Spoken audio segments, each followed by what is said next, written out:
Time is 7:30. I call the May 21st, 2024 meeting of Yardley Borough Council to order. Please stand for the pledge to our flag. Pledge allegiance to the flag of the United States of America and to the republic for which it stands, one nation, under God, indivisible, with liberty and justice for all. Okay, may we have a roll call, please? Mr. Feiner, Present. Ms. Scherer, Ms. Siegel-Morris, Present. Mr. Applebaum, Here. Mr. Carlson, Present. Mr. Stump, Present. and Ms. Thompson. Okay, thank you. We have a quorum this evening. Council President Thompson is on business travel. I will be chairing the meeting tonight as the Council Vice President, and we will start with community announcements. And we will start that with community outreach. Announcements. Just announcements, yeah. We're going to do a work session. But... Okay. Anyone else have a community announcement? Yes, Mayor. Go ahead. I was just going to give a brief update on EY. They trademarked Canalween. They have a porch party scheduled for June 7th that is looking to welcome new businesses that have arrived recently in Yardley. And Music Off Main starts on June 16th and with a concert in the park on Sunday, June 17th. Or straight back. June 15th is Music Off Main and June 16th is the concert in the park. That's it. Awesome. Thank you. And Mayor? Thank you. Real quick, just a reminder, obviously, I think this is our last meeting before Memorial Day.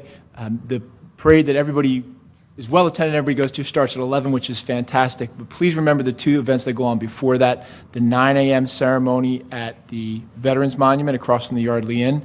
And if you have never been, the 7 a.m. rifle salute tour. I promise you, you will be glad that you got up in the morning and joined that tour. So we all meet at 6:45 at the American Legion and do a car tour to about a half a dozen different spots where they do gun salutes and honor the dead. So please don't forget those other two events in the morning, open to the public, everyone, 7 a.m. rifle salutes, 9 a.m. ceremony, and then 11 a.m. parade. Question about the parade is that they always have this bike parade with little kids. Mm-hmm. And last year they did it. They had the kids behind all the fire trucks, and that did not work that well because they were like inhaling fumes and going close. And previous years they kind of let them go first and they sort of clear out. So I think I remember mentioning it last year, but I wonder if anyone has gotten any communication with them about the order. At this point, we don't have a bike parade because the volunteers that did it, her children grew up and aren't going to be riding in it this year. So I threw something out on Facebook today if somebody else wanted to organize it. It Okay. used to be done by Park and Rec many, many years ago. Okay. So unless somebody decides to organize it, then we're not even going to have that, unfortunately. But you're looking for organizers, Absolutely. so I will see if I could do anything about that. Okay. If we do get an organizer, I have a meeting with Russ and Chief Kelly tomorrow to go over some logistics of the day. So let me know and I could request that the bikers be moved in front of the fire trucks. So Okay. Okay. All right. Thank you. Excuse me, Yes. Thank you. just one last announcement I just received from the Gather Place. Shirley Coursey has asked me to announce that there's a women's show and tell weekend, notable first ladies of the USA lecture and fashion parade at the Gather Place. The date is Sunday, May 26th, and it starts at 1 p.m. And for more information, go to www.gatherplace.org. Thank you. Thank you. And any community announcements from the public? I know there's a lot of you, but we'll start with you. I don't know. Is announcements the common? Yeah, no, just if you have any community. Okay, thank you. All right, we'll now move on to public comment. This is the portion of the meeting where members of the public can approach the table, state their name and address, and keep their comments to 3 minutes or less. And if you're here about the North Main Street sidewalk, we'll get to that a little bit later. Any public comments this evening? Please.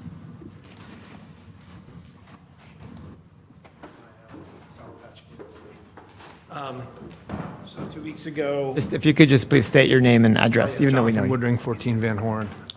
Thank you. 2 weeks ago, just following up in terms of President Thompson sending an email to Jeff Siegel inquiring about the status of the very generous offer from Abrams. Wanted to follow up on that and see where that is. I can give you an update that because I was on an email thread that requested that conversation with Mr. Siegel, and after a few days, he responded saying, "Thank you, and we will take it under advisement and get back to you." So I thought that was a very good sign because previously there was no communication at all, and there is acknowledgement of receipt, and I think that's what they're doing. So we'll keep you posted as soon as we have anything solid, but at least there's some contact made. That's all I have for you. That's all I know.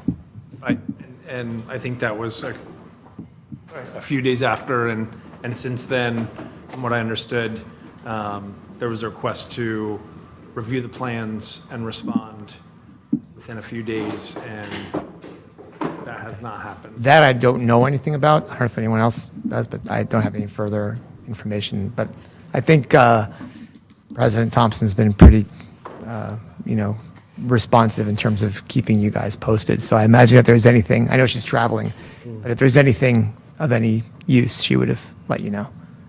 My assumption. Does that help? Okay. I mean, I wish I had more for you, but that's all I have. Thanks. Thank you. Okay, we will move on to the consent agenda dated May 21st, which includes two items. Item A is approval of minutes dated May 7th, 2024. Item B is certificate of appropriateness, 24-11-14 South Main Street, signed Decals. Does any member of council wish to remove an item from the consent agenda? Can't vote on that. You would like to remove the minutes, okay. We'll do that. So that said, do I hear a motion to approve the consent agenda as submitted without the item A, approval of minutes? So moved. Okay, do I have a second? Second. Thank you.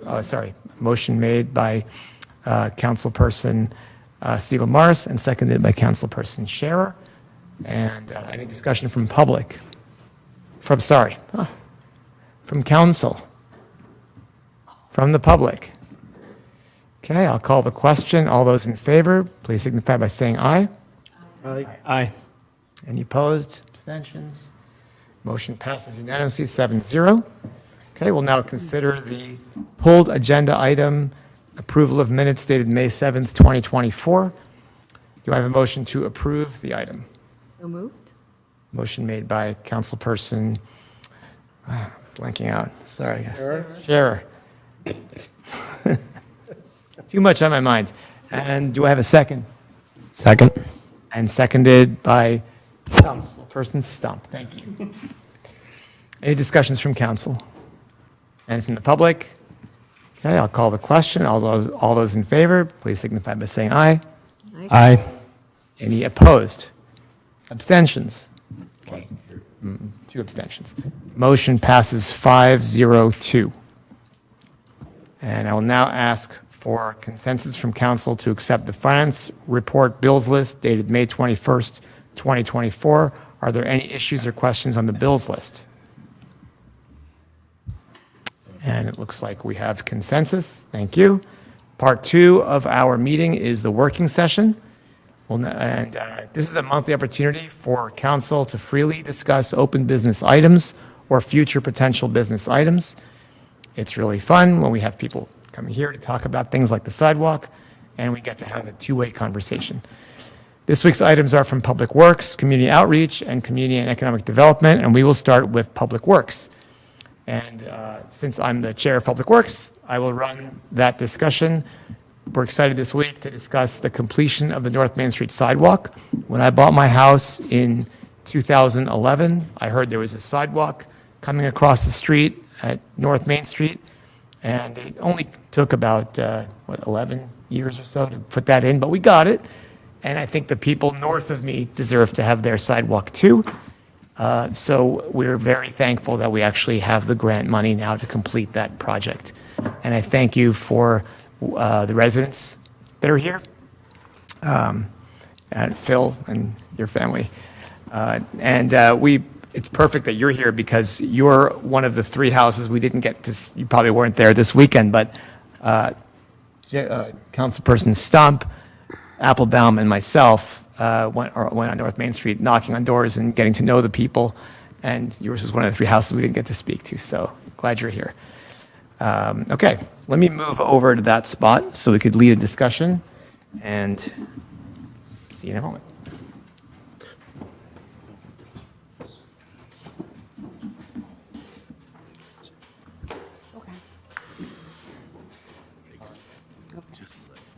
Okay. You may absolutely borrow the mic, yep. And I'm gonna- I want to be able to use this just because my glasses are not that clear and I'll be able to see better. Everybody looking at, thinking they're. Yeah, you're, okay. Napkin? No, but if we had a pointer, it'd be good. No, I can't use the pointer. It doesn't show up on there. You It's want like me to fit? a stick. Okay. Today we're talking about the North Main Street Sidewalk, Phase 3. And this is, I'll be presenting some things here. And what's great about this is we have a lot of people who are streaming or can watch this later, so they'll learn from this. But we're going to go over to get an understanding of how these sidewalks get put in. The idea here is really that everyone gets on the same page. And I think that having done it now, this will be the third phase. Each phase we get better at it. So I think good communication and understanding among everyone is going to make it more successful. So this is looking north. And the first thing I'm going to talk about is timing.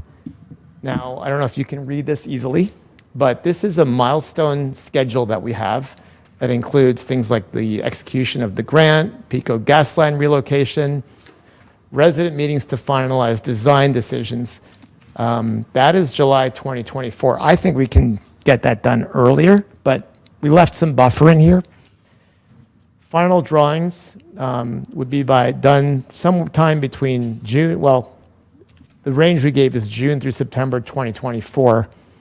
And that's just because there's back and forth with PennDOT. Everything has to be approved. And we never really know for sure how long that process takes because it depends on who's there and how they review our plans.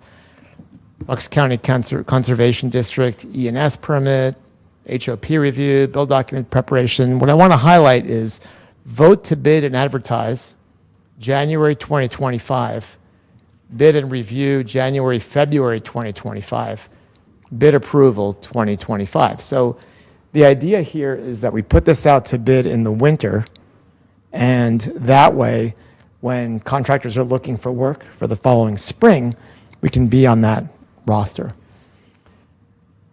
And then we're looking at construction April through June of 2025, somewhere in that range. So I think this is a reasonable schedule, and I think we have a good shot of sticking to it. And we're going to post this.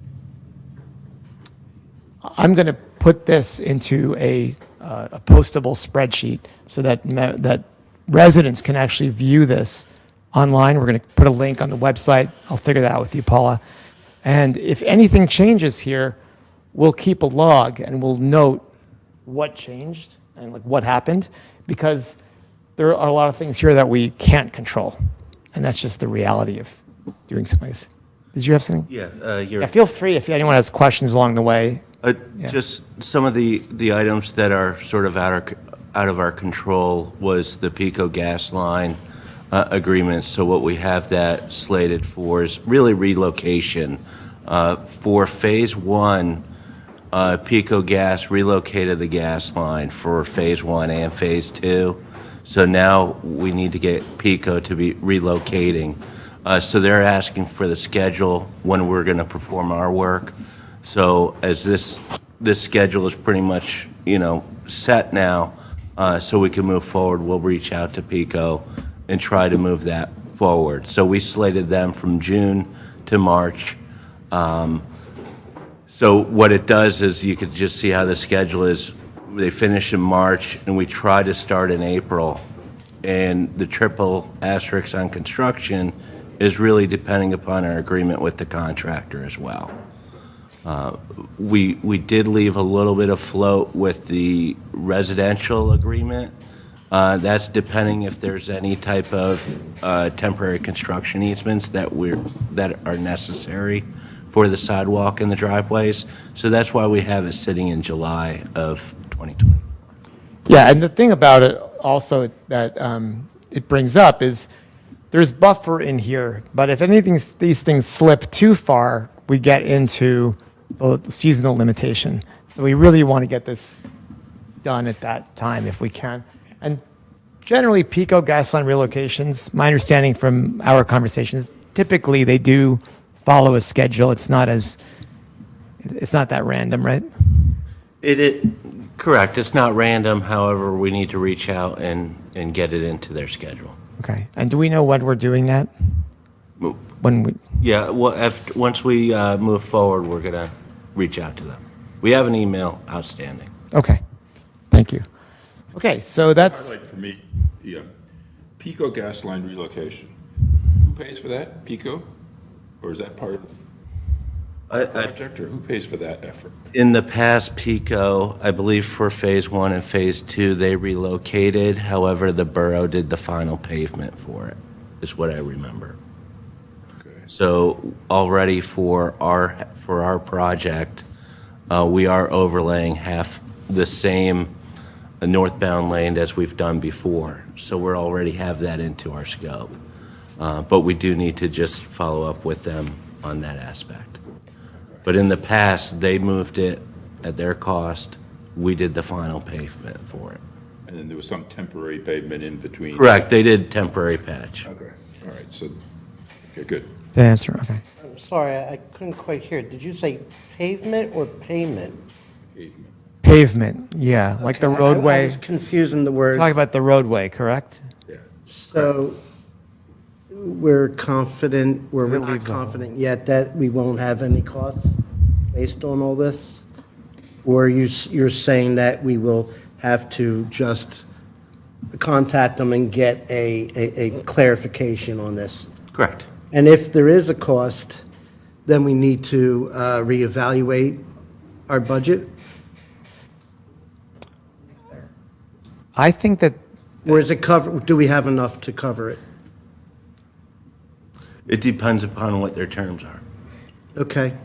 It was just something that I had never heard come up. that's not in the sidewalk budget. No, it's So but the other part you said that we're already paving, we are paving that cost already. we are already paving. We already have the mill and overlay on our cost. Okay. That's within the Right. scope of the project. Within the scope of Okay, our that's what I was checking. Okay. Okay. If there's anything else, Okay. that I'm not aware. So that'll come to council if there is. Correct. Okay. Thank you. Okay. Good to continue?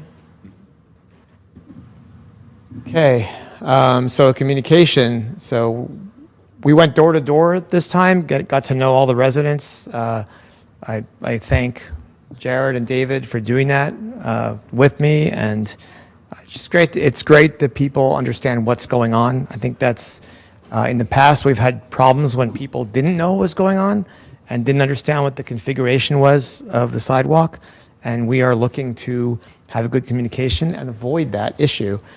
So after tonight, this is going to be shareable. People can view this, what I'm showing tonight. We're going to set up property meetings where we go, Paula and the engineer and Pat and I will go to every property, meet with every resident, and go over make sure they understand what the plan looks like for their property. Now, it's not something that we absolutely have to do, but it's something that we want to do because it just makes sense. It's good practice to have everyone understand. And if there are any issues we don't know about, that would be a time to learn about them. And generally, we got overwhelmingly positive feedback and enthusiasm for the project going door to door last weekend. Yes? Did we do that on Phase 1 and Phase 2? Not like this, no. We did do property meetings, but we didn't And go preemptively. talk to people? We did. We have done that, but I think we're kind of trying to ramp it up, and we're erring on the side of over communication. as opposed to to reduce the risk that people will be. I guess you're asking them if they'd like to discuss, if they have any questions, but, but maybe a lot of people won't. Yeah, and we want them to know where it's going to go. We discovered a lot of people have plans to do landscaping, for example, and they're waiting for this because they don't want to do it and then have it torn up. So, for example, but you learn things when you talk to people, and we don't always have a lot of choices for them, but at least they should know. We should see eye to eye on what's going to be happening. That's the idea. So the project milestone plan, which I already showed you, is part of the communication and putting that plan online with updates viewable by the public, which we haven't done before. That's a new step. Next, we have definitions. So I've been learning a lot, even though I've been working on this for years on council. Over time, you learn some things. I'm slowly becoming an engineer, but I've got a way to go. So no worries, Pat. Okay. We're going to start with some easy ones. That's a curb. When we talk about a curb, that's an 8-inch tall curb on the edge of the road. And Pat, if I get anything wrong, feel free to chime in. This is a drain. People who come from cities sometimes think this is a sewer drain. So it's not a sewer drain. It's a storm drain.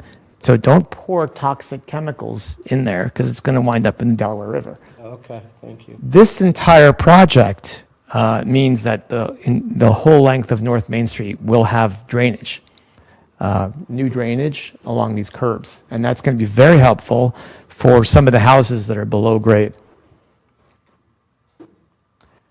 This is what we call a jog out. I don't know if that's a technical term, but we've been calling it that. What happens here is you need a certain width for a wheelchair to go by regulations, but you don't have that width on this side, so you go around this way to make at least 4 feet of space for a wheelchair to pass. We're not crazy about those, so I'll talk about those in a little while because, it's a lot of extra concrete, and, if you can avoid it, it's nice to be able to avoid it. This is a driveway apron. So every driveway gets this sort of like concrete part. The shape varies depending on the configuration, but you have this concrete part that bridges the driveway with the road and the edge there. And the curb, you can see, is down almost at the height of the road. Could you, unless you're going to cover it later, could you address the why an apron is useful? Because if you're cooking and you get like the cookie batter on your shirt, Oh, my God. couldn't resist. My job to tell Well, I'm going to answer what I think, and then I'm going to ask Okay. Pat. But it seems to me that you want some way to connect the sidewalks, so you're not suddenly on various terrain. Because remember, a wheelchair has to be able to traverse this. You need a consistent surface. So this way, you control that. This part here, one of the functions is drainage, which I'll talk about in a moment. And you want to have a consistent surface from the road to that area. But Pat, did I miss anything? No, you're correct. What we're doing here is since we're providing the sidewalk, the driveway apron is really a means for the vehicle, to access the driveway. So you're crossing over the sidewalk. So we have the concrete ramp. You could say the ramp part of the driveway apron helps out with the grades, and the sidewalk area there maintains a slope, that matches the requirements for the site. Well, that's a good point, because if you had, like, some people have gravel driveways, right? So you would then have to elevate this ramp portion. Part of it would be gravel at unknown elevation grade, and then you'd have the side, so that's why you have this consistent. What I took away from it, I hope you don't mind me interjecting, but I took away from it that the apron, or at least the lip, is also part of that. I'll get to the lip in a moment. Oh, Hang I'll on. just Hold your horses. feel my Hold your lips horses. right here. I've got a slide for that. Okay, so you'll Lip. get lip. This is actually really cool. This is something I learned on phase 2, which is that, see this little distance between the road and the apron? In this case, it's an inch, but it can vary up to 2 inches, or? Correct. Yeah. Okay. Yeah. that serves a very useful function because as water begins to puddle here when it rains, because of the lip, instead of going this way and creating a puddle here, it tends to go towards the drains, Right. and which is where we want it to go. We always want to get water off the properties and into the storm drains as soon as we can. Sorry for that answer? Sorry for jumping the gun. It's cool though, right? It's very cool. Okay, moving on. Okay, longitudinal or just slope. You don't want a giant hill on this sidewalk. So we want 5%, is that right? Maximum grade? Yeah, I mean, 5% is typical maximum for Yeah. our site here. We pretty much have a very flat roadway. Right. This site. Now, obviously, in other areas I've been to, first time I ever rode roller skates was in Boulder, Colorado, and it was probably a 20% grade, and it was a little scary. But we don't have that issue. Anyway, 5% is within spec. And then we have cross slope. This will become more important later on. You'll see why. But cross slope, you can't have the sidewalk be like this, because imagine if you're walking and you're not stable, or you're on a wheelchair or something. You don't want to create a dangerous situation. Okay, but then you have the grading that comes off of the sidewalk onto what's outside the sidewalk, and you can't have that be a cliff either. Otherwise, somebody could fall off the sidewalk or just step off and then break an ankle or something or fall. Okay? And crosswalk. This is on North Main Street, Phase 2. You have this nice crosswalk. We'll be adding some crosswalks as part of this project. Crosswalks serve to help you get across the street, but they also calm traffic because when you have a long stretch of road, it's a visual cue that there are people in the area and there could be somebody crossing, and there's stuff there to get you out of that kind of phase that we all get into, or just thinking about something else. On a crosswalk, you have landings. There's one here. And see, this side has no sidewalk. This connects the Whiskey Hill neighborhood on the south side, but there's a small concrete pad as a landing. How am I doing, Pat? You're doing good. Okay. Okay, right-of-way. What is a right-of-way? Right-of-way is, the borough right-of-way goes past the end of the road. In this section, it's 25 feet from the center line in each direction. So the roadway ends here, and in this particular generic image, you have some grass and you have a sidewalk. If you didn't have a sidewalk here, you'd have landscaping, and a lot of us have various landscaping. We might have trees. Sometimes people have hard objects that they're not really supposed to have, but we don't have right-of-way police. But when a project like this comes through and people have stuff in the way, it brings up issues. And we've had those issues, and we always try to work with people. That's my idea here, is that to be pragmatic, to do our best to work with people, but we have to think about everyone in the borough, not just one property. So we try to strike a balance.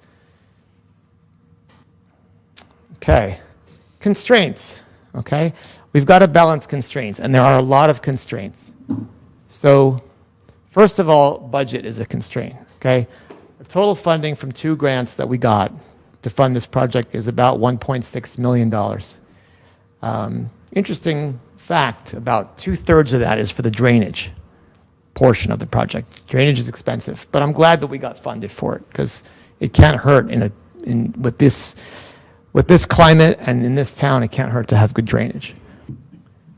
The way this works is the construction portion is 90%, and the engineering allowable is 10% of the project. So that works out to about $160,000. What we've completed is a lot of the surveying and drawing has been done, and drainage work. A lot of this engineering has been done, so that's $108,000. And we have $52,000 remaining, give or take a little bit.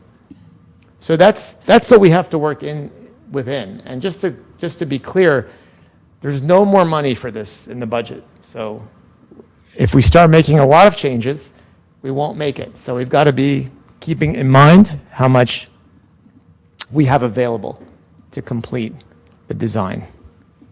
and as well as the PennDOT conversation. So budget.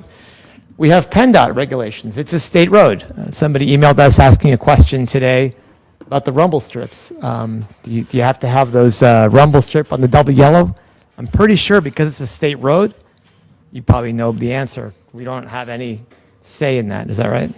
Yeah. So it's not like it's in the borough. It's a bit like the canal. It's in the borough, but we don't control these things. Okay. The right-of-ways, which I spoke about, we have to stay within the right-of-way. Now, that's important because, remember I talked about the grade off of the sidewalk? If you have a sidewalk and you don't have enough room to fix the grade outside the sidewalk without going past the right-of-way, then you need an easement. And we'd rather not have to get easements because that's a whole other complexity. I think it would be useful to explain what an easement is for people that don't know. An easement would be a property owner giving us the right to go onto their property to adjust the grading in this particular case.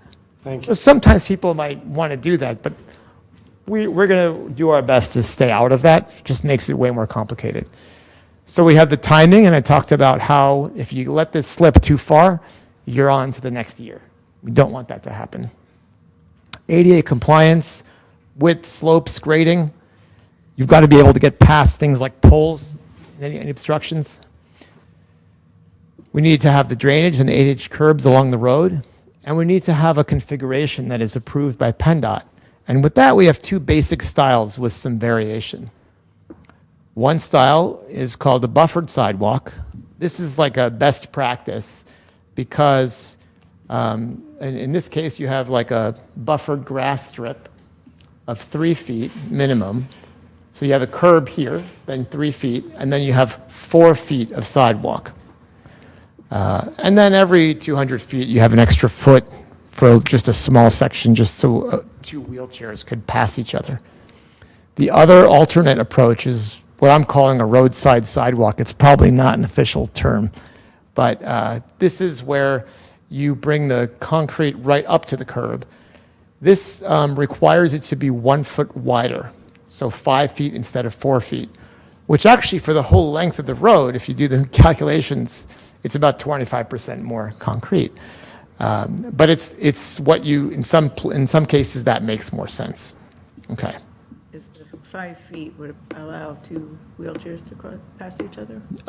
It's supposed to, so you don't need the passing lane with the 5. Passing lanes are not really ideal because if somebody else is coming down with a wheelchair, you've got to stand there and wait for them to get to you. I don't know. That's a good point. Yeah, I mean, I'm really just kind of going by what the requirements are, but in an ideal world, that makes sense. I mean, also you have these really nice 10-foot wide, like multi-use trails they have in parts of Lower Makefield, but you know, it's an old borough. We don't have a lot of space. So anyway, now why is a buffered sidewalk superior? In an ideal world, new sidewalks, new neighborhoods, they're buffered because you have a safety margin. So imagine on a sidewalk out here, or let's just go back. Imagine over here, you've got 3 kids walking broadside next to each other, kind of messing around. The one on the outside is very close to this curb, and one wrong move, and we've all seen the school buses and trucks go by North Main Street. That can get ugly. So there's a safety factor. There's snow clearing. So you want, when this road gets plowed, the snow is going to wind up here. When the sidewalk gets shoveled, it's going to wind up here or here. If the sidewalk is here, you have a lot less room to deal with that. You may have to move snow that's been plowed to that side. That makes it more difficult. Now, recent years, it's been less of an issue, but you know, snow happens. Trash recycling, this gives you a place to put out the trash. And 4 feet versus 5 feet, well, this would be 4 feet. So that gives you reduced concrete and a greener appearance. Some people have planted flowers along the strip and whatever. So those are the advantages of buffered, but each property has its own unique parameters, and we're not dogmatic about it. It's just that given all things, it's good to know this.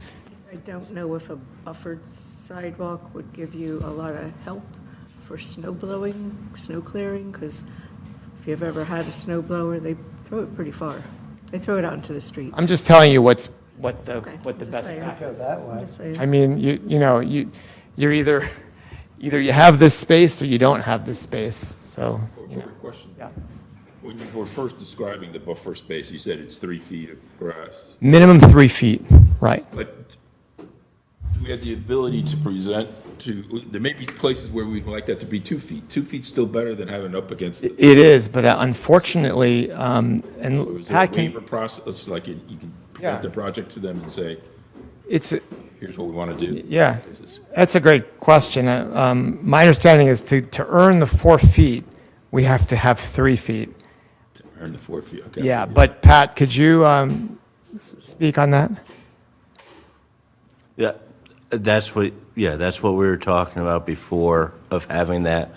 It's all based upon how far we are from the travel lane. So I don't have that immediately at the top of my head, but I could get that back over to you. To get special. I mean, the only thing about, we're trying to avoid special consideration situations. Like, we did get that on phase 1. We got them to allow a narrower stretch because there wasn't room there. So we were able to justify it. But it takes a lot more back and forth, and that runs up the bills, and there's no, it's just, If it allows you to stay clear of a lot of telephone poles, yeah. it allows you to Yep. not encroach and need an easement because Yeah. you're not. Well, here's the, yeah, I'll get to that in a little bit, but yeah, we're thinking alike. The thing is that you can't, when the telephone pole is, let's say, 3 feet from the end, there's nothing you can do on the roadside because it's too narrow for a wheelchair. It's considered too narrow. So you have to go on the other side.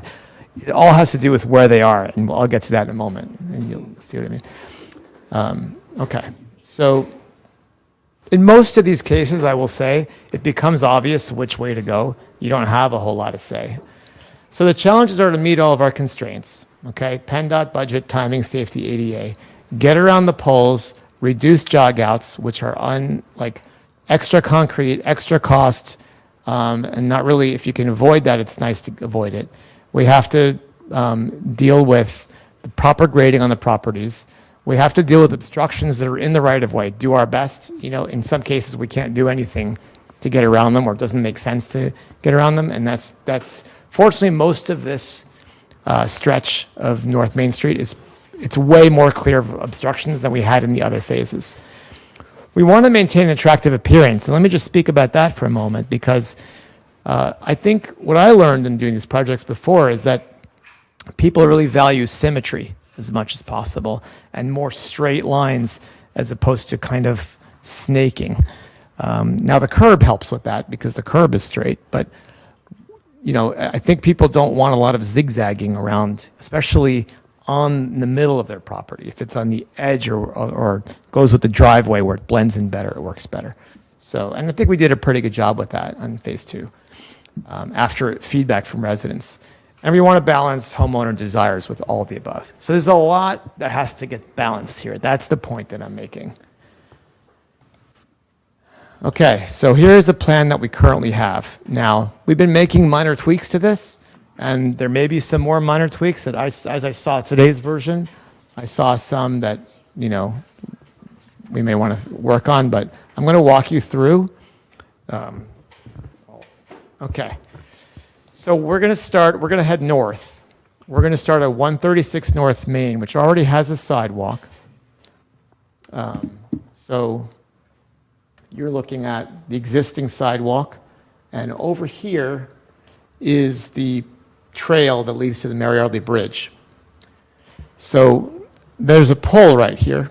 So we go in around that pole on 140 North Main Street.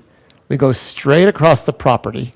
Here is a driveway apron. So the dots is the sidewalk, and the long parts are the driveway aprons.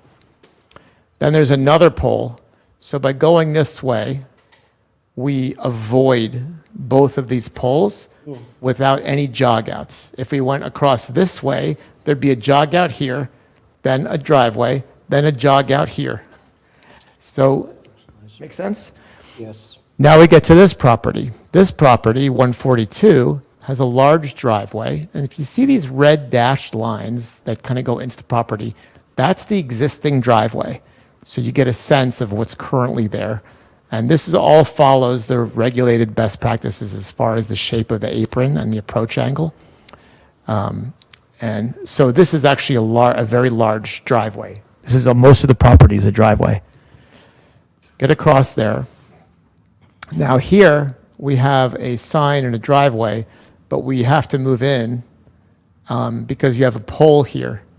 And then this is 144 North Main. The driveway is here.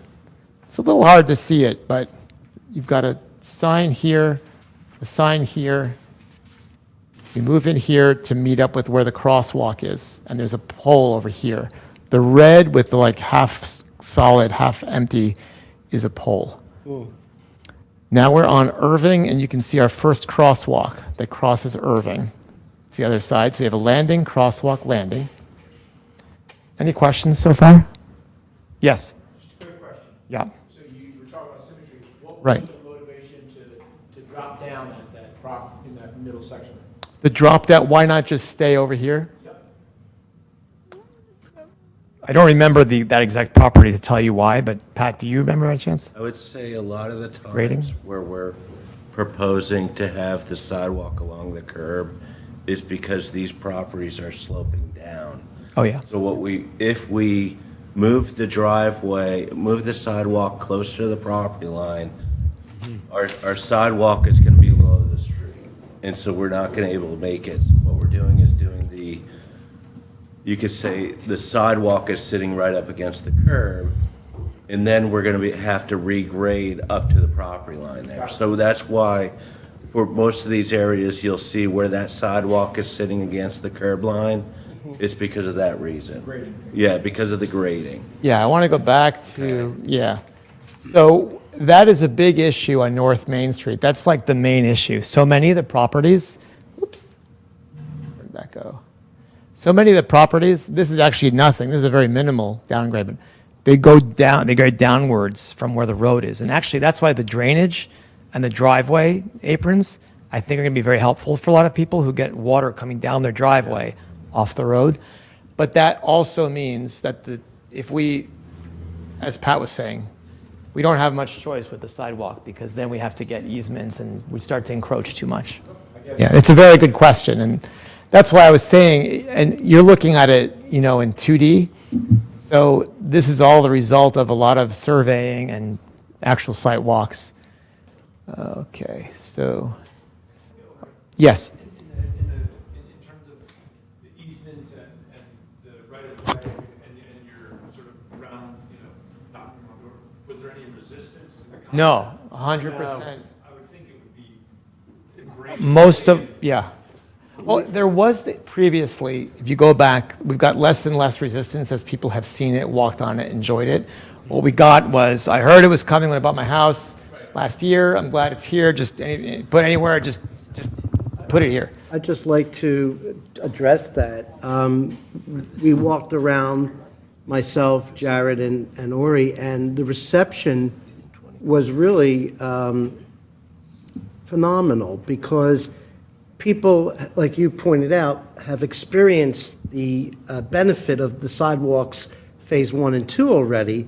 So they're already, as you also pointed out, are preparing for us to come, and they haven't done a lot of their hard or landscaping, waiting for us to figure it out. So I was extremely pleased, but I'll finish up by saying a couple of the residents not only were supportive, but they came up to me and others and, gave us a pat on the back and said, we really appreciate that you are coming around and personally discussing this with us so that we have a clear understanding of what's going to happen and you have our full support. Now, it's paraphrasing, but that's basically what was said. And I can't tell you how exciting that was. Yeah. And Absolutely. I'll even add to that as well. So a couple of the houses, when we were doing site walks and we noticed that it looked like there might be things in the right of way, like one house, it looked like there was some gravel that was maybe a makeshift parking space. When we spoke to them about it, they're like, "Oh, we actually want to get rid of that. We were going to rip it out and put sod in, but we're waiting for you guys to see how much space you need, and then we'll fill in the rest with landscaping." So to tag on what David said, there were a lot of people that are. There's another house that just hardscaped their entire front yard, took out all the grass, but they stopped the hardscaping 10 feet from the road and actually used a different kind of cheaper gravel because they said, hey, we know you're going to need that space, and we actually left you more space than we think you're going to need. So I think people were not only thinking along that wavelength, and I would even say, because we invited all the residents to this meeting tonight, and even on Saturday and Sunday, a lot of people told us they were going to be here. I would actually say by the conversations that the three of us have, the fact that there's not really any residents in this room except for one of the three that we didn't talk to, right? I think the fact that there's no one here in this room, even the people that when we initially knocked on the door, they said, oh yeah, we're coming. By the time we spoke to them, they're like, oh, you guys have got it. We'll watch that later online. Yeah. Yeah, that's a good point. I was thinking the same thing earlier. It's like, oh, okay, we did speak to all of them, and we actually got into some of the details. Yeah, well, it doesn't extend all the way down to Harper. Yeah. Eventually. Okay, so let's get back to this. So we're looking at Irving, and we're going to cross the street now at that nice new crosswalk. And now, by the way, the right-of-way here is this blue line. Is that right, Pat? Okay. So that's how you know, you see these driveway aprons that go all the way right up to the right-of-way, and they meet that grade wherever it's at.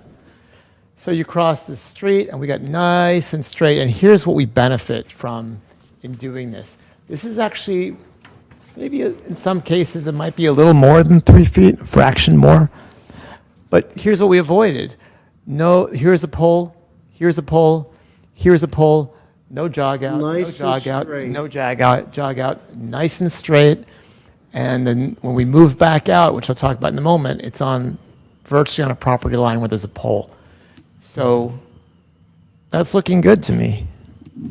So with the buffer versus the non-buffer, the Phase 2 does not have a buffer, correct? It's just a sidewalk next to the road? Some sections, smaller sections have buffers. And then, like my pictures okay, were from so buffered is there area. what about properties owners losing 7 feet of their property versus 5 feet of their property? But it's not, it's a. Well, this is a right-of-way, so they're not losing any I property. understand that, but But- hypothetically, they've been using it for the. Well- time that- The right-of-way is ours. Yes, I understand that. We want to accommodate residents, okay? We're going to have a problem if this one wants it here, this one wants it here, this one wants it there, because they're going to have a zigzag. Now, do we want that? We can decide that, but we have to balance out people's desires. But I think when we spoke to people, they were very open to, they wanted to look nice.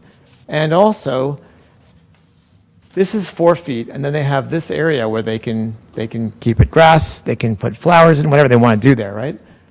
If you put it out here, it's 5 feet, so they actually lose more space here, plus they lose the jog out and this, the jog out and this, the jog out and this. So that's 1 house, 2 house, and actually 3, 4 houses that will be affected by the jog out. So it's a balance, and like I said, I want to do what's pragmatic, but we've got to balance all these factors, And so far, we haven't heard that from someone. And the consistency looks aesthetically significantly better Yes, than if we had all these jog outs. correct. By walking it ourselves, we can Yes. see it ourselves and understand it even Yes. better. I'm not saying everyone should go, hey, let's go and take a little walk, but Yep. if you have an opportunity, you might want to walk Yeah, there and take a peek. I would say the poles, where the poles are, the original plan for this was, it was supposed to be like this. And then it went through different incarnations. These poles were replaced at some point, some years ago. And they were replaced with that original plan in mind. So if you look at this, it makes perfect sense, rather than putting it out here and going around every single pole. And you can't just move the poles, because then you need, if you move the poles in, then you have to deal with tree clearances, and you open a can of worms. And many of those poles, if you were to put them in from scratch to a new location, would not qualify without doing major tree removal and not going down that road. So anyway, yeah, I think you want to find the best path forward. So far, this is the best path forward. And Ori, might I add that I would say beyond just aesthetics, a value of having the sidewalk set in is safety. I know walking on phase 2 when I'm on phase 2 running or walking by myself, I'm like, oh, this is great. I have all the sidewalk. But when I'm on phase 2 with my wife, I mean, she's good. My dog and a 2-year-old, and cars are going past at 45, 50 miles an hour, which I know they're going 45, 50 miles an hour because there's now a your speed is sign right there in front of the entrance to your neighborhood. And so I see cars going through at 50 miles an hour, and I have to yank my daughter back sometimes. Even with an 8-inch curb, I'm worried that she might be struck by a car. And so when the sidewalk's set in, that just puts me at ease. Yeah. Even in my own neighborhood, I have a 1-foot inset. And now, obviously, it's on a pinned out road. It's a much lower volume street. But even that 1-foot inset puts me at ease when I'm walking down the sidewalk. To know that there's a little bit of a buffer there before the cars. Yeah. Good point. But by the way, anyone can feel this is a work session, so no formalities here. Go ahead, Phil. Yeah. The right-of-way, it's 7 feet, you said, right? So it's going to be Well, 7 feet from the white. The right-of-way so let me just correct you. The right-of-way is 25 feet from the double yellow to the property. So if you look at this middle center line here to the blue line, that should be 25 feet. So we're actually working on the house. We're putting in a new gravel driveway and Belger blocks in June. You mentioned residents' meetings to review this in more detail. Yeah. Can we do that before in June? Yes, Yeah. absolutely. Well, first, anytime you can reach out to me personally, but we're gonna schedule a meeting with you. That's like next few weeks level. We want to meet with everyone. So that's sooner rather than later. And also, it's a good point, because a lot of people do work in the spring, and we want to know what's happening. The other thing, Orion, Because you're this house right here. Yes. the other thing on the buffer is, we haven't noticed this because the last 3 years we've hardly had any snow. But once you get any significant snow, and you're responsible for shoveling that, you're going to like that buffer, because a significant amount of the plow's snow is going to be, or you can shovel to that side. Where it's right up against the curve, it's going to be a lot more work. Oh, my. Each phase is unique. Phase 2, there was so much in the way that the roadside plan worked better. But since that's right by my house, walking with my 2 kids, I've had that same fear you're talking about. And I always take like the younger one and put him on the inside. I take the older one and put him in the middle. I walk on the outside, then I'm the guard. But if I had a dog added to that or a stroller, it's a bit scary. So we want to do our best, but again, we have to be pragmatic. So we stay straight, and you see this is your driveway apron here. And then, hey, look at that, a crosswalk. So this crosswalk is going to cross North Main. It'll look like the one I showed you before. And what's nice about this is the change. We used to have a crosswalk here, but the crosswalk here, or maybe it was here, it didn't connect to anything because there's no sidewalk on this side. But this crosswalk allows access to Whiskey Hill and that whole neighborhood on the north side. So I think that's a great move. And then we go on around this pole, and I'll show you the next. That's 154 North Main. So we're going north to 158. So we turn past that pole. Now we're roadside. Why are we roadside? Because this whole stretch starts to grade downward. And so we are actually doing a great service to these houses because drain. What's that? Where's 95? Like, are we Up that way. we still got more? We're still on Yardley Borough here. Yeah, there's a whole stretch in Lower Makefield between us, but we're heading towards Dolington. We're not there yet. Okay, so we've got straight driveway apron, straight driveway apron. Now, this is the house that, Jared, you were talking about the landscaping. The one with the hardscaping, yes. He's done some really interesting hardscaping just recently. And we said, well, could we go this way? And no, we really have to stay here because the grading, there's a pole almost in the middle of the property. So we're going to do this jog out, and we think it'll look okay because she has the hardscaping. If she wants, she could put that on this side. And it's kind of centered, so it's the best we could do. And then we And I keep believe going. her exact words on that were, put the sidewalk wherever you want. I'm just happy I'm getting a sidewalk. Yes, that's predominantly what we heard from everyone, but we still want to take their wishes into consideration. Now, this house here has a U-shaped driveway, but it's okay. We just keep going out there. Here we have another jog out because, again, we have to stay roadside, but we have a pole. Pat, this one we talked about having this angled. Yeah, we need to grade it first, we need to design it Okay. and see how we can make our accessibility Or work. just whatever this side is, to try to make them as symmetric. Oh, that's the one that The has. same shape. If they have to both be square, then they should be the same shape so they don't have like a kink Yeah, thing. the grading of the driveway is going to dictate how that goes. Okay, oh, I The see, because you're flare, coming off yeah. of here. Because you're walking and then Okay. you need to get ramp up towards the Okay. pole, then you I can understand. walk around the pole. Yeah.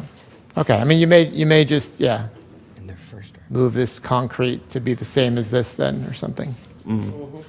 If you can't do this side, fix that side to match. We're talking about like 1 foot, so it's not that big a deal. I just want to get it as symmetric as possible. 170 North Main, that one stays along the road. You have a pole at the edge of that property. And where are we? So that's where we are, 170. There's that pole at the edge. Roadside, these are drains, by the way.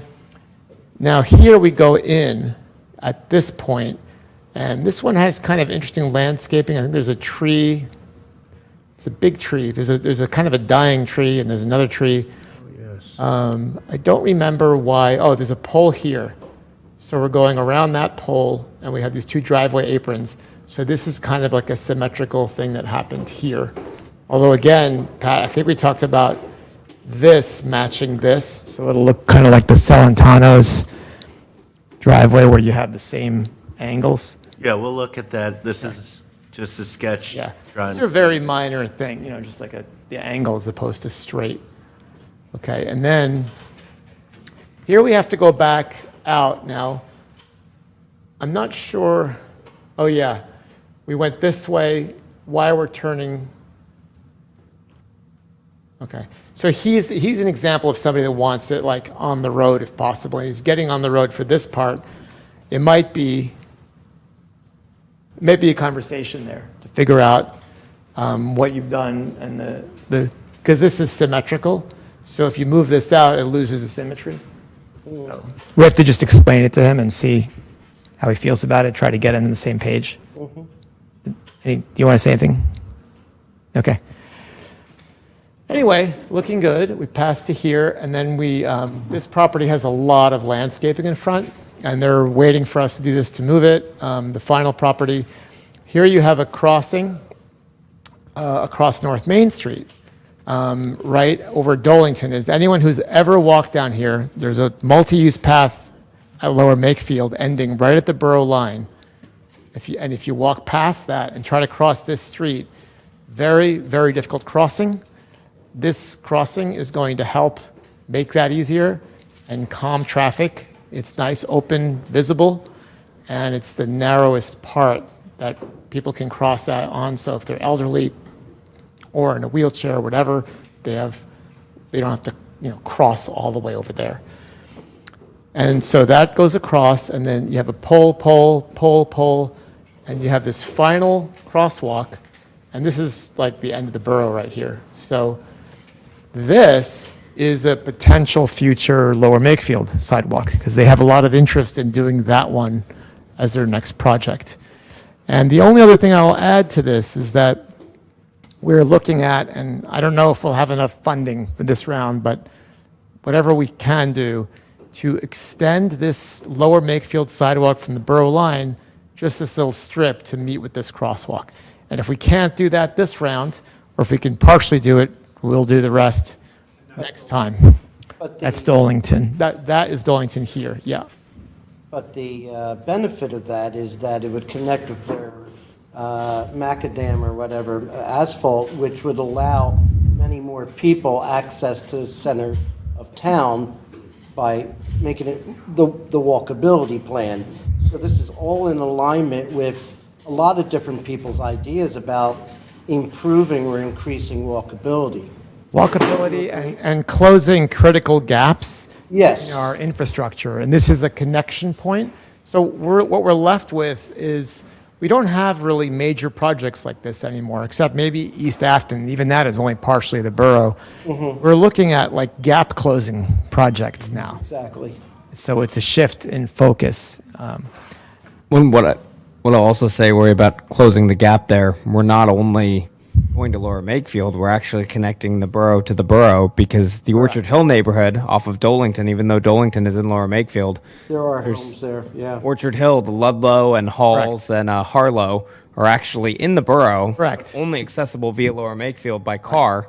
Now, whenever Yardley Walk was put in, there was a walking path to where you can connect on foot, but now they have a second way that they can get to the rest of the borough. Yeah, that's sort of like, I don't know if you'd call it like unofficial way to go through a private development to get to the borough, and you all tolerate it and allow it.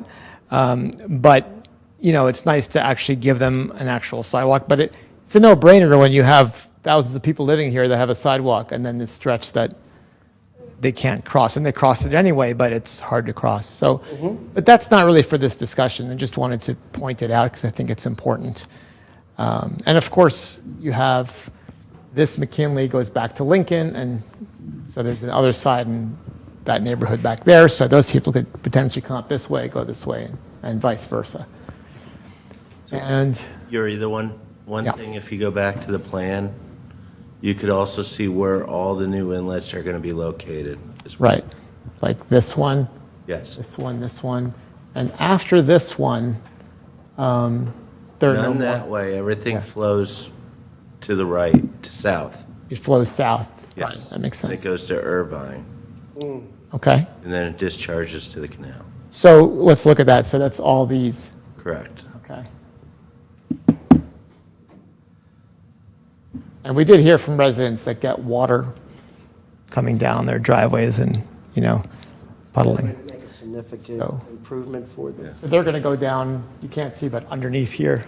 Right, yeah, there's a storm sewer, you know, up Irvine, and right where that manhole is, currently you'll see that existing inlet. Yeah, and there's a drain here right now, right? Right, yeah, That so we're gets tying into moved. that all. That gets moved to here.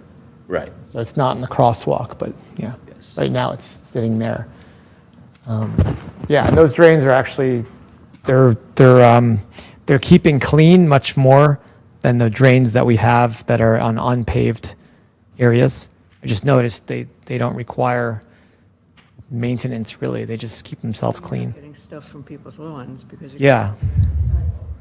Yeah, they just, because the drains on my side are constantly have roots and things and, Off your lawn. yeah. Okay, well, the last thing I have here is just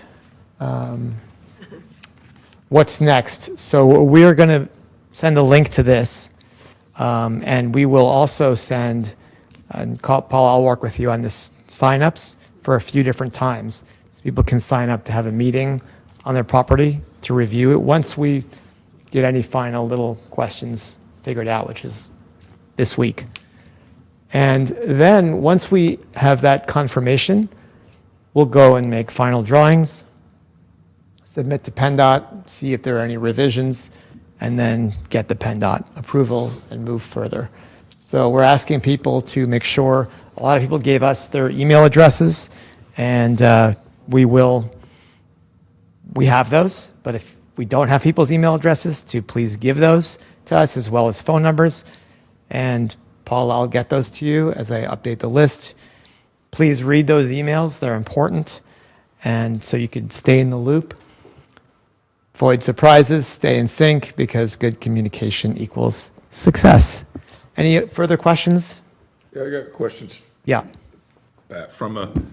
We've got experience now, phase 1, phase 2. When you get to your design, you're going to design this based on close to what we have here. Yeah. Does PennDOT come in with all kinds of things? Oh, move this, move that, or is it usually, hey, you know what the rules are and you followed the rules? I'm trying to get a handle on how much will PennDOT Yeah, I mean, move things around, make you move John, things around. we already went through, we went through 2 rounds of PennDOT already for the previous design right here. Right, okay. So if we revise that, right now in our schedule, we have for 2 revisions. But I mean, we're following just, the standards of what we do, so it's just a matter of getting through the PennDOT comments. Okay. Now, during the construction, as we found out during Phase 2, they wanted a couple things cleaned up and tidied, that type of scenario too. So, but again, it's a review agency, so we're just trying to manage that as much as possible. I would say between Phase 1 and Phase 2, the difference was day and night. Phase 1, and actually before it was even Phase 1, it was the whole thing. But that first stage, we were in this cycle with them. At the time, PennDOT was outsourcing to third parties, and they would send us their comments. We would revise as requested, send it out, and they would go to a different third party, and we would get comments on parts that weren't commented on the first time. Then we'd fix that. Then we'd send it out and go to another third party, new comments. And this cycle continued and proceeded to eat up our budget, which is why it took so long to get Phase 1 started. Phase 2, I thought it was pretty smooth. Do you remember? You were... I don't remember how many review cycles we had. Yeah, because you had just come in, like... I was around, yeah. You were, okay. Yeah. But it was way, way better. And I heard that they stopped doing that outsourcing thing. I think they had like a staff issue or something. Can't imagine. Then my other question would be, Yeah. this, and I know it's just really sketches that you pulled together to put here, but how does that compare to what the previous plan was? In other words, is it as 10% tweaks here, or is this like 30% of the sidewalks are in a different location than what we worked on back in 2022? What's your gut say? I have that set right now, and Yuri and I took some time, and we went and we were comparing it. Is there, I could circle a plan if you want and show you those changes that if we're set like how we are here. But, in general, there has been some tweaks along the property. Yeah. Okay? You know where I'm coming from. Where I'm coming from is from a cost basis, because we put Yeah. a lot of engineering money into it. We spent a lot of our engineering budget on this already, and I'm just nervous how much rework, how much of the engineering work that we did is got to be redone.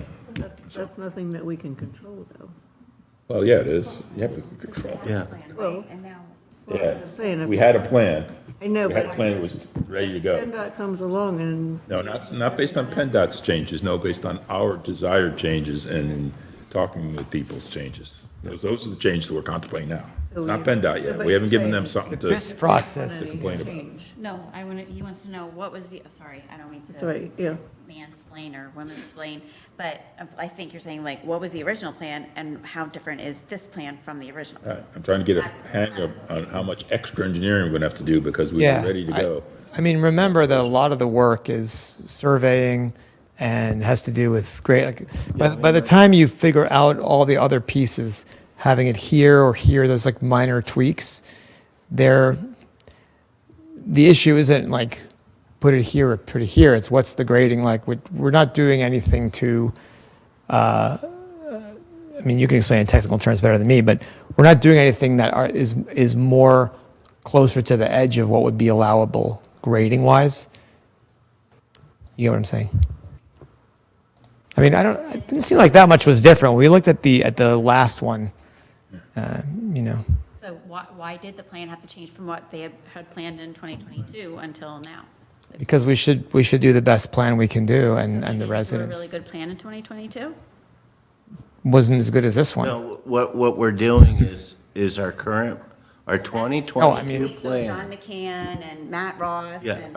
our 2022 plan right now is, Question, what is different and why? Well, look, it's, when you do these things, you get to a certain point, it stopped because we didn't have the funding.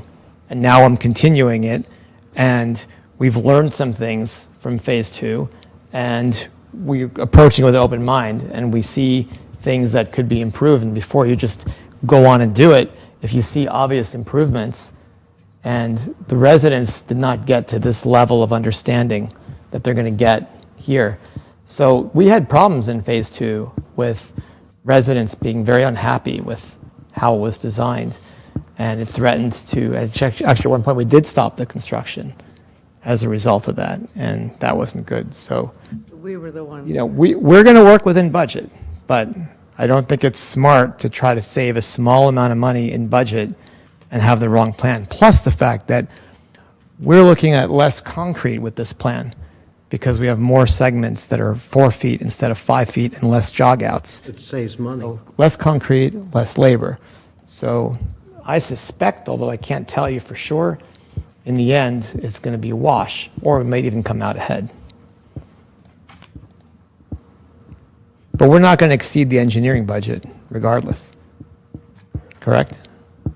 Well, I mean, based upon these reviews, we have 2 additional crosswalks. We have the redesigns for where we're changing, and we need additional survey. But the crosswalks were in the grant. That The crosswalks are in the grant, right. But we have additional design, additional Right. survey. So there's, And then finalize those permitting items. So we're looking at those costs based upon this concept of what that would be. And what we can do is look at what the cost would be as if we kept the plan how it was and had the new sidewalks, and- the crosswalks as well. right, so we have looked at that as well. So Pat and I have been discussing, you know, if there's, what is the additional design cost versus savings from construction to make the best decision. And will that be public as well? If I get the answer, I'm happy to share it with you. But it's not an easy, you know, keep in mind that every question like that has him do work on the meter is running. So, you know, I'd rather Pat do design work and, you know, I get understand. We this have to be figured out. careful because. We have to stay within saving budget. money on concrete, okay? Right. Saving money on concrete, that concrete savings money can't be used for engineering. No, I understand. We have to stay within our 10%. Unfortunately, Well, that's why I'm trying to figure out how much. We're not exceeding the 10% because we have no other place to take it from. Now, as I said in the beginning, that's our parameter. You understand that. I understand that. And if we get to a point where it's clear that we don't have enough, then obviously we'll stop the design. But this is like at a point where it's, I would say, very close to final. I mean, unless something surprising happens. Let's get our estimates to complete and let's watch them every month. Yeah, we just have to watch it, It's going to be the. and we need a lot of, you know, Pat, if you see something that looks like it's a problem, what I've asked for, which I don't have yet, is to take the remainder, I can go back actually to, let me go back to the very beginning.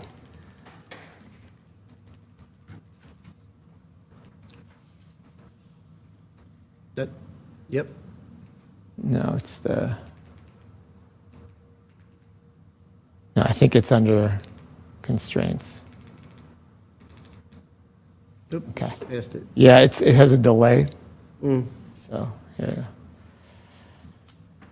Okay, 52,000 is left. Now, I have a more detailed list, you and I talked about it, which has subdivisions of every part they spend money on, because there's all the revisions, there's a project manager, there are a lot of other parts that they're going to be spending money on, okay?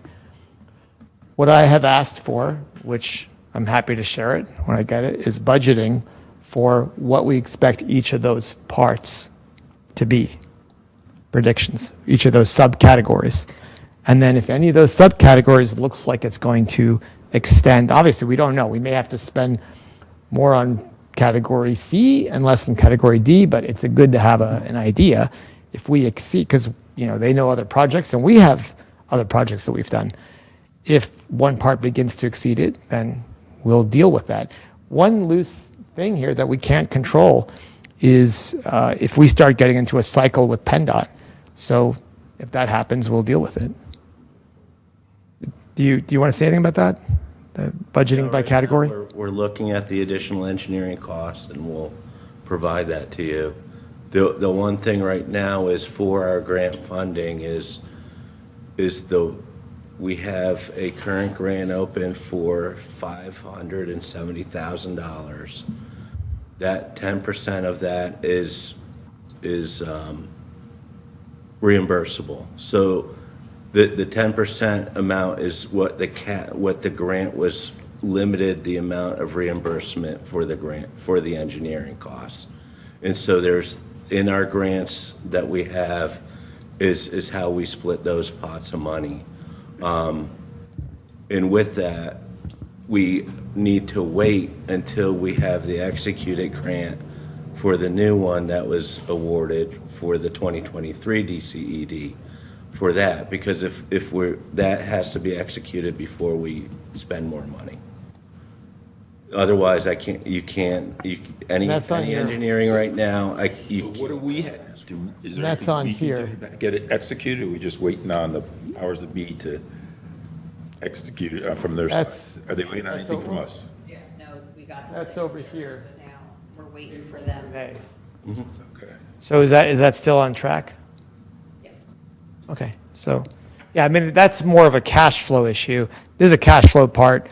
You're talking about the actual amount. Yeah. And they're both important, Right. but we just need to stay in budget. I think we all agree on that, right?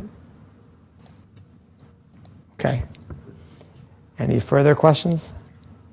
Thank you. It's very helpful. I'll see the Okay. details. Great, yeah, thanks. Very good questions. I'm glad everyone's on the same page. I will sit down. Careful. Here.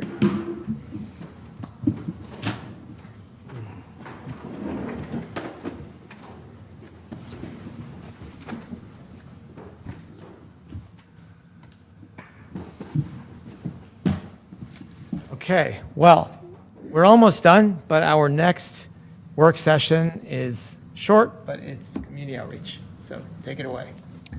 Alrighty. Just get my notes straight here. So a few things. The first thing, and actually it's actually a little bit of a hybrid between both. It's public works and community outreach. Oh, we got the parking map up. Okay, we'll go to the parking map. So I've been working on this for a few months with a graphic designer who I've worked with on a lot of projects previously. So I don't have the original parking map, but if anybody has seen it, the original parking map was designed about 10 to 15 years ago, and there was a lot happening on the original map. It actually lists every single building in the downtown area. It's generally the same amount of space. However, every single outline of every building and every piece of concrete parking, even if it's private parking, is listed on the original parking map.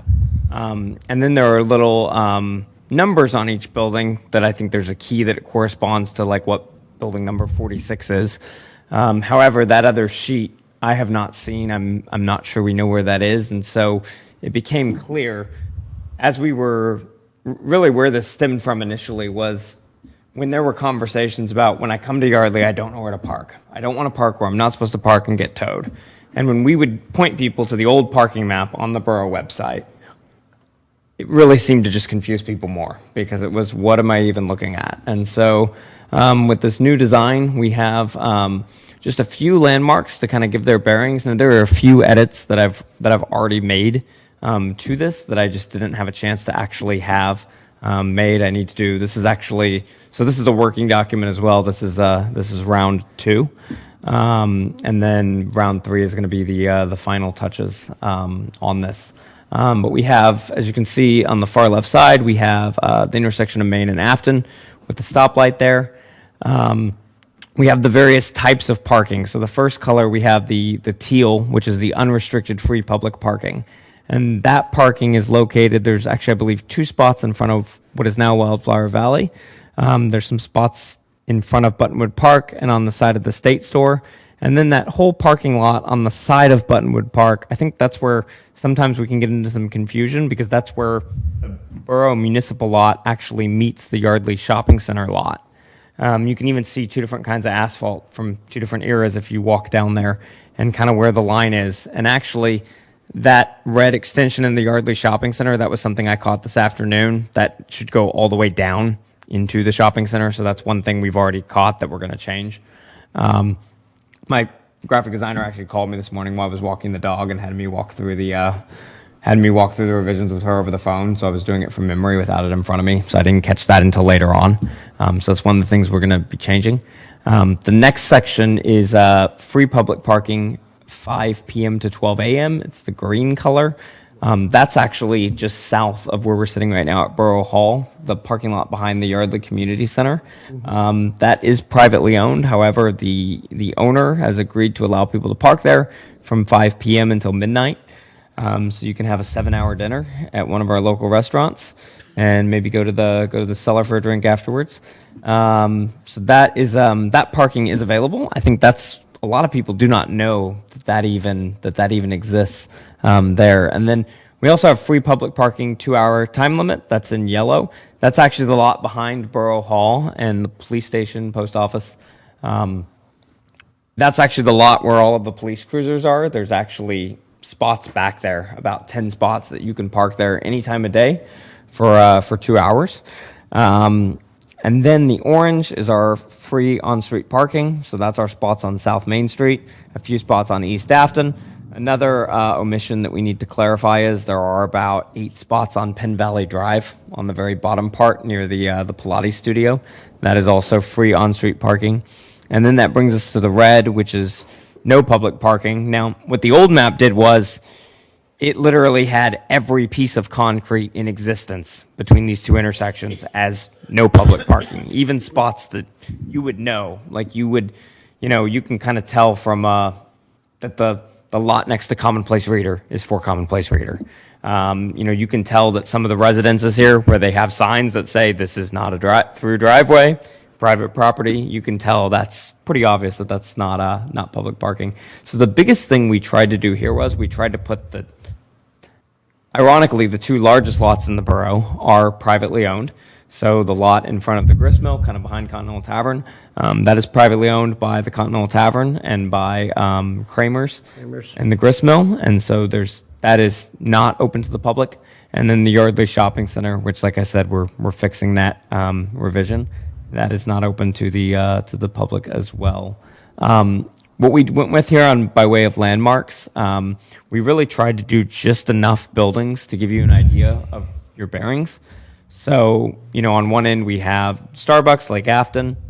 That's also going to be labeled to say Lake Afton. That's another change I'm making. We have the canal, we have Buttonwood Park, we have the firehouse.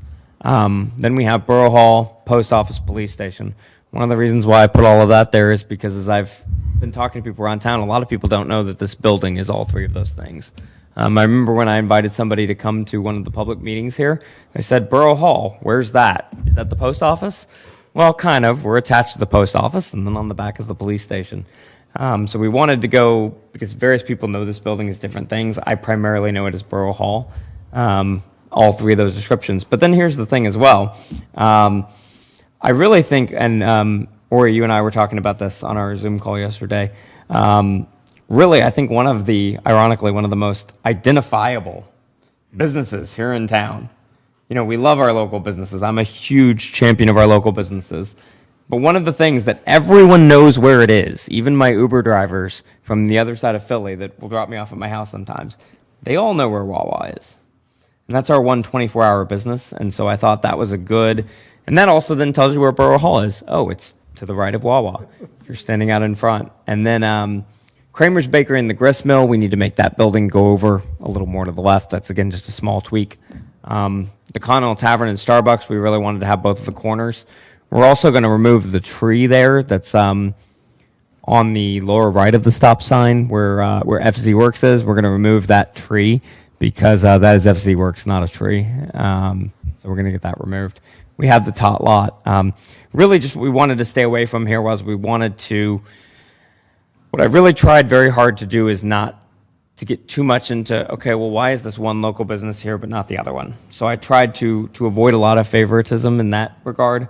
Our local businesses that are here are Kramer's and the Grist Mill and the Continental are our local businesses. And really, I think the most important reason of showing those and the shopping center is those are the ones that have the biggest area of parking that is mistaken.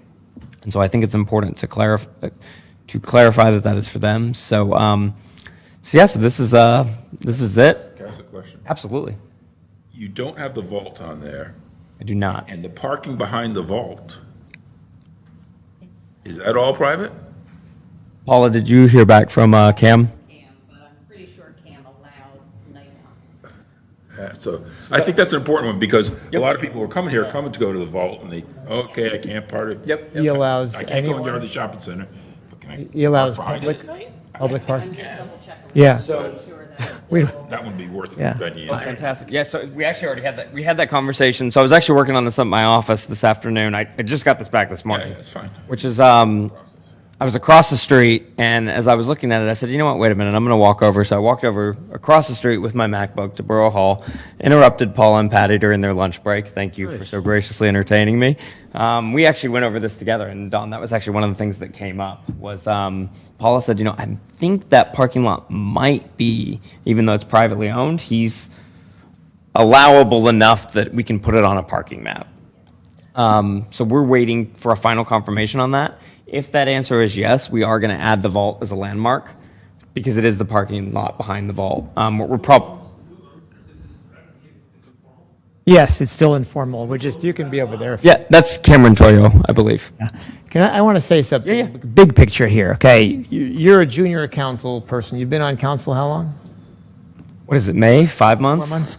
So this is an example of, like, I could sit here and nitpick all sorts of, well, this should be here, this should be there, but on council 4 months, you went, got a designer, did this whole thing. It looks beautiful. It's really nice job. It's color. It's easy to see. I'm sure we can all find things wrong with it, but I just want to applaud you for getting this done, you know? This will be distributed, this is like. But Yeah, this will be distributed. It'll be This is- posted online. We're going to actually put a box in front of your house with like a realtor box Yeah. with brochures where they can take one, and we're going to point people down to Yeah. Van Horn to. I think it's very important to acknowledge you for doing that work. That said, I do have some minor tweaks, but really, like I Which we told went over you- those. But you know what? If this was out tomorrow, it's so much better than what we Sure. have, you know? So I just appreciate you for doing it. And, you know, I think it's easy for us to get wrapped up in something like this. People end up being afraid to do something because then there are going to be so many complaints. So I appreciate you for moving the puck forward. So I think if we add that, we are going to add the vault. I think where we're not going to get into the weeds is Okay. we're not going to go Crissette, vault, Yeah. you've Yardley gotta- General, you've gotta Borough figure out Piercing.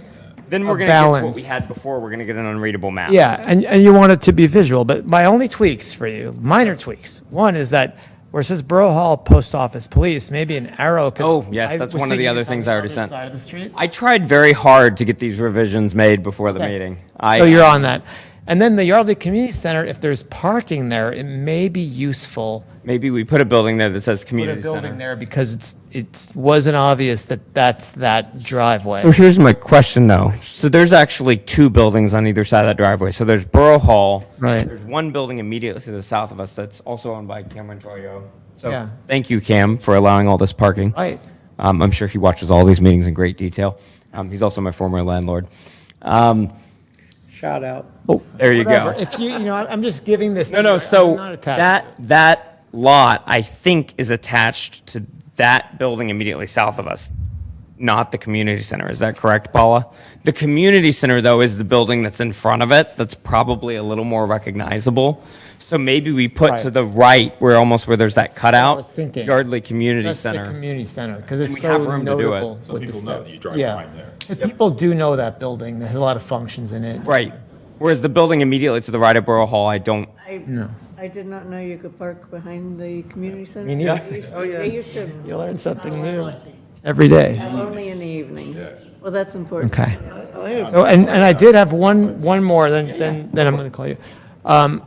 Related, but not directly, but it goes with this, is that David and I went into the annex and noticed those wayfaring signs that we used to have around town that are maybe like 10 years old or so.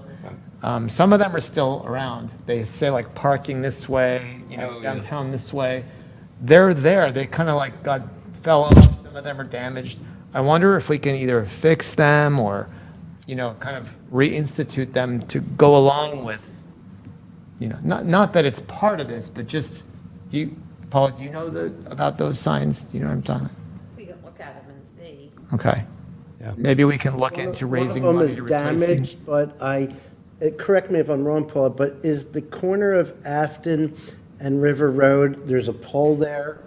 Was that where that sign that, There's one there. Yeah. looks like, yeah, so I just Yeah. wanted to make sure that's what I was looking They're at. like two-sided, but maybe we can, if they're damaged, we have the originals, maybe we can figure out a way to raise money to replace them, because I think it's in interest of businesses and everyone to know, and it helps to have those. I was realized that I hadn't seen those in a while, and I saw them all sitting there. Those with this would be a great combination. Well, and I think, and I won't get too far into it, but I've had this conversation around town with many residents. One of my dreams, so to speak, and again, we've got to keep this balanced with, phase 3 of the sidewalk, the repairs needed to Borough Hall and the police station, all the things we need with a very limited budget. But one of the things that I have on my radar is new street signage for the entire borough that would be consistent. Right now, our street signs are kind of from different eras. There's at least 3 different street signs. Some of the ones in my neighborhood you cannot read anymore. We have stop signs that are now no longer red. They're like a almost white peach color in some places. And this isn't to fault anybody or put anybody on blast, but things get weathered, they fall into disrepair. It would be nice sometime to do things all at once and get into that. So I really ahead, like David. your idea. Oh, I'm sorry, were you done? No, go ahead. I really like your idea. When I lived in Swarthmore, we had a similar issue, and maybe a way of funding it is that they auctioned off all the old street signs. I don't know if you can, but they did. And they raised a significant amount of money to help replace the ones that were, well, they replaced all of them. So I'm just throwing that out there to you. Yeah, that's a potential option. And then something we've also just tossed around on that note, and again, this is a working session, so this is a big picture dream. This is not happening tomorrow. But something else I would like to do, and I actually spoke with Charles Barrett, who owns FC Works. He actually designed that Yardley logo that's now on our Public Works vest. It's on our borough website. He designed that at no cost to the borough, and actually he's giving me all the files. And not only is he giving me, you got your vest, David, thank you. Not only is he giving me all the files, he's giving me all the variations he made just for fun. He has a red and white version that looks really cool that he goes, this would be a phenomenal t-shirt. And so that's another one of our ideas as well, is to potentially, we might be selling some t-shirts and some hats. Sell them at Borough Hall and actually raise some money. And raise some money to pay for some of these projects, or to, pay for the mayor's clock, or to donate to Friends of Lake Afton, or whatever. There's lots of options that we could do there. And so what I'd also like to do is that Yardley logo I'd like to have on all of the street signs, because I think that would eliminate a lot of confusion of, am I in Yardley Borough or am I in Lower Makefield? And while it's not a perfect science, because sometimes the lines are wonky, even Paul and I were talking today, there are borough lines that go through people's houses. So it's one bedroom in Lower Makefield that you could kind of get into the weeds there, like, well, are 3 members of our family your Lower Makefield residents? McKinley One of is Yardley crazy like Borough? that. It gets Yeah. crazy there. But I actually, just when I was in Borough Hall yesterday, somebody came in and said, I need a permit. And Paula said, where are you? Well, I'm on West College Avenue. And she said, well, what part of West College Avenue? He goes, well, I'm in West College Avenue in Yardley. And I really appreciate it. I want to commend Manager Johnson and Financial Secretary Sargent, because they did a phenomenal job of walking him through. He's speaking very broken English. They did a great job of walking him through the process, and the end result was the house was in Lower Makefield, and we then helped him. I actually put the address in his phone for the township building to show him where to go. But if we had that on the street signs, I've even met people around town that said, my realtor told me I bought a house in Yardley Borough, and I'm upset now because I found out I'm in Lower Makefield. And, not that there's anything wrong with being in Lower Makefield, but they were told one thing, and then they find out another thing down the road. Okay. So, anyway. Thank you, Jared. Is that conclude? That's all of the parking map. I have the street cleaning if we're going to... Do you want to just do that quick? So- That was going to be the thing I was going to go to next. Oh, before okay, The parking go map was thrown up. We kind of got. Can I just ask you to distribute that to anyone on council that's interested so that we can help with your tweaks? With the parking map? Yes. Do you want it? Do you want that? I would say, wait a second. Can't hear, I'm sorry. So What? I was planning on, so I actually have an appointment at 9 a.m. tomorrow morning to Oh, make the tweets okay, before I I'm go on sorry. vacation. Because Music Off Main actually wants, they're waiting on this. Can I just suggest we don't do that? Because that can start a tweaking process where he'll never get it. Oh, I mean, I think, Okay. so everything that was brought up. I'm sorry, I mean, I guess I, Do you Awesome. have anything? no, let it go. Okay.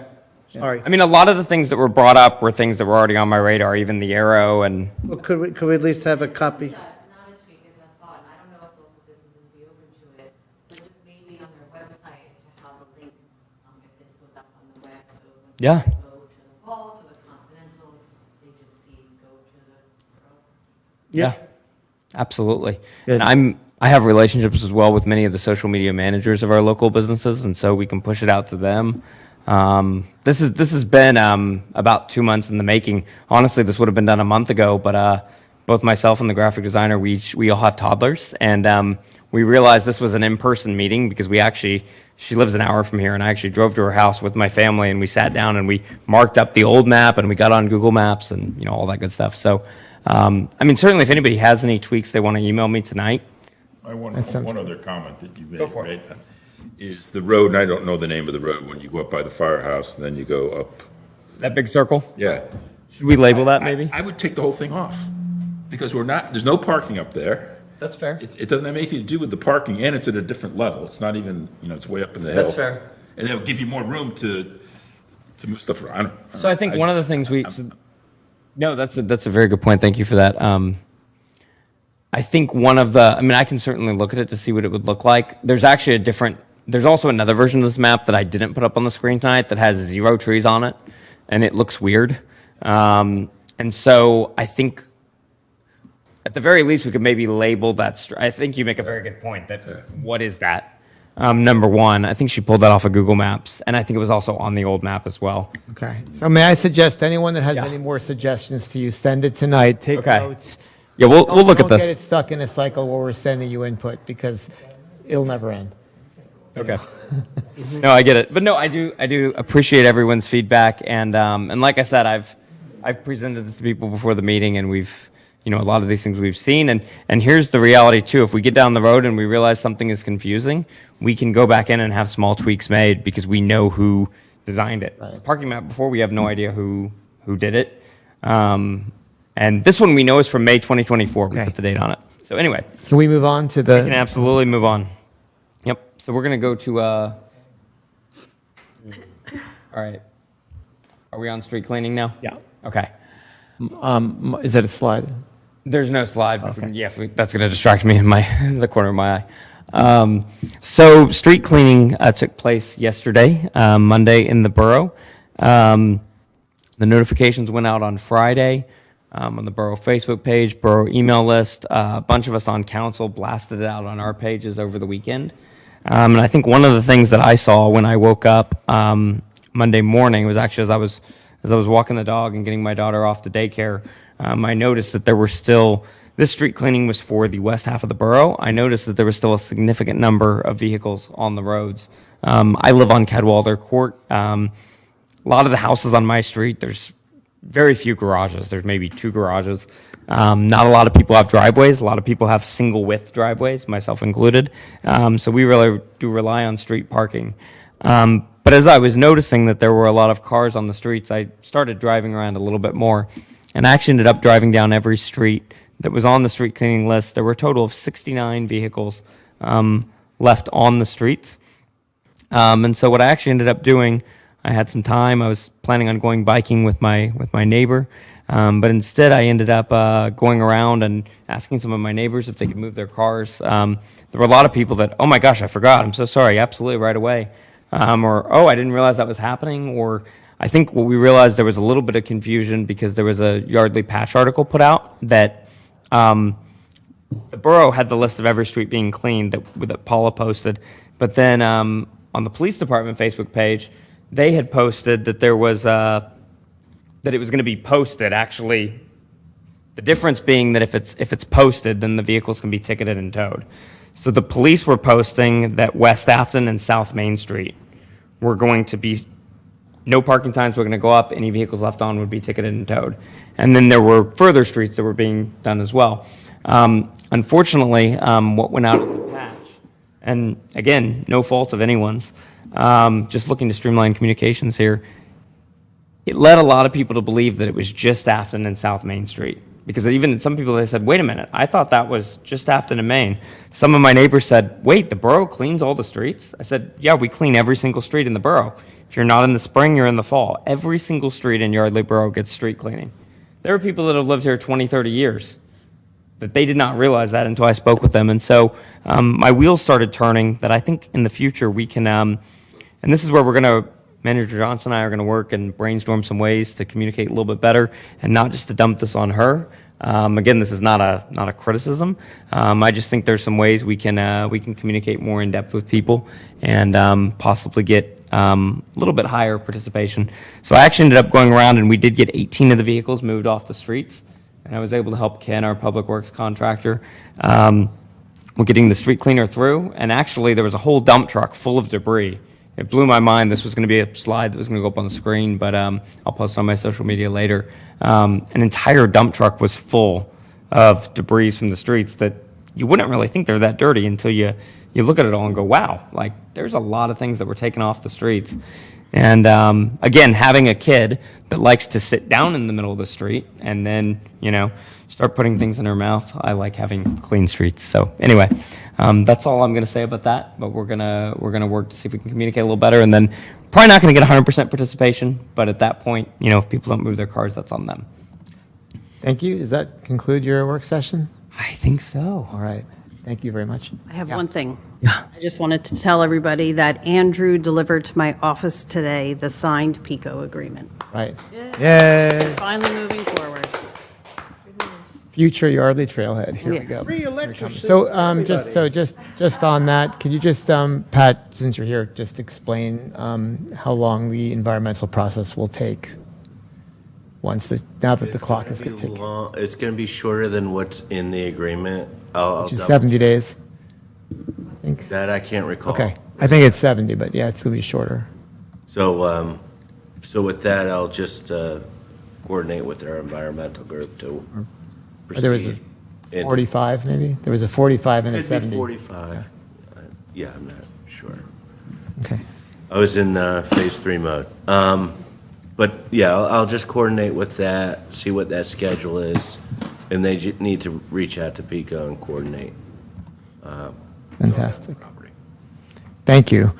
And do we have community and economic development? Do you have anything for us a tonight? half hour or so. No, I was not prepared, but I did want to just follow up with the Delaware River watershed cleanup project that's being managed by Spearhead Earth. It is the difference between night and day is has been significantly improved. The plantings look great. Jared Collington, the other double R Jared, who is the project manager for it, has used what's that called, a high pressure washer, and he cleaned off the bench and the sidewalks. And over the last couple days, I don't know, you were there, I mean, just a ton of debris has been removed, where was it you that made the comment that you could actually see the railroad bridge? Yeah, I never went down there because it seems scary, and I just went down and you can see the railroad bridge. So the view is beautiful river. is outstanding.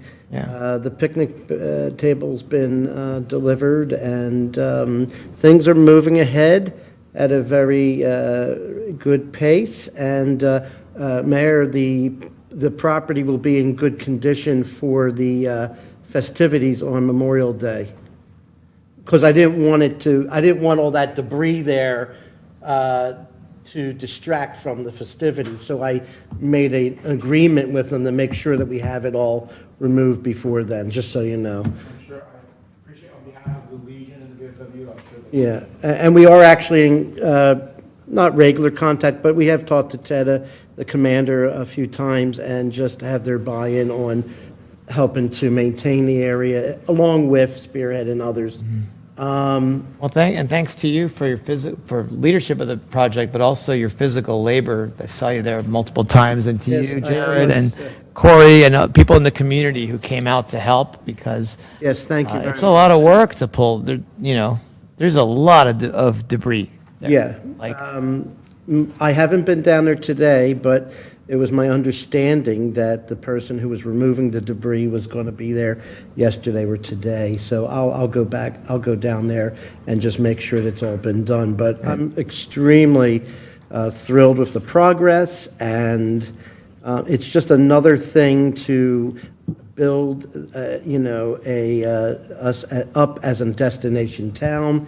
It's like, you stand there and you just go, wow, what a Kodak moment, because you get this beautiful view of the river. And I'll stop in a second because I know we got to get out of here. But what amazed me was so many people actually were stopping on their boats and actually waving to us and taking pictures. And I thought, wow, they actually are noticing the work that's being done there. And I'm quite happy and proud that we're going to do it. And may I just finish up with that Spearhead has agreed to work with me to find other grants to benefit this community, whether it's a watershed cleanup grant or other grants that may be used to beautify our town.